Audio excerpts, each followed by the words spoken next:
So, welcome to this special edition DVD release of The Frighteners.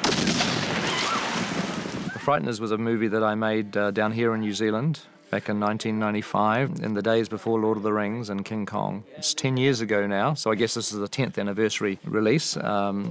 Looking back on my filmmaking career, The Frighteners is a very important movie for me because it is the very first time that I've gone beyond making an independent New Zealand film, which is how my first few movies were financed. They were very, very low budget. And with The Frighteners, I had my first access to what felt like a very big budget at the time. By today's standards, it was quite small, but it was a whole different world for me. I'd never worked with a big movie star before like Michael Fox, had never done anything as complicated with visual effects before. You have to realize that in 1995, when a lot of The Frighteners was being made, CG effects were very new. It was the beginning of that whole trend.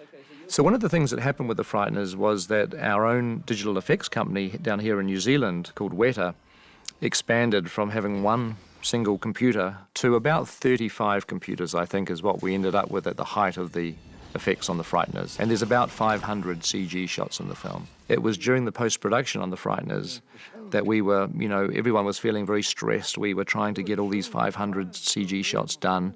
And I was coming under a stress all of my own because I was wondering, gosh, what on earth am I going to do with all these computers when the movie is finished? And it was at that time, it was about November 95, while we were just in the thick of post-production, that the idea of doing a fantasy film came about, that I thought, okay, well, what type of movie could I make that is going to need a big computer infrastructure? And the idea of doing the Lord of the Rings came into my mind then, and the first phone calls about Lord of the Rings were made during the post-production on The Frighteners because I was starting to stress out about having all these computers and not going to have a film to actually use them on. So for me, it's a really critical movie that connects Heavenly Creatures, a low-budget independent film, with Lord of the Rings, a mega-budget international movie. It's the film that allows me to move between those two very different worlds.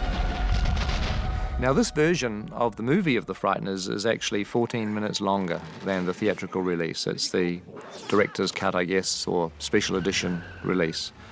And this is the first time that that particular edition has been available on DVD, so it's very exciting for me to present this film to you in its extended form. So sit back and I hope you enjoy The Frighteners.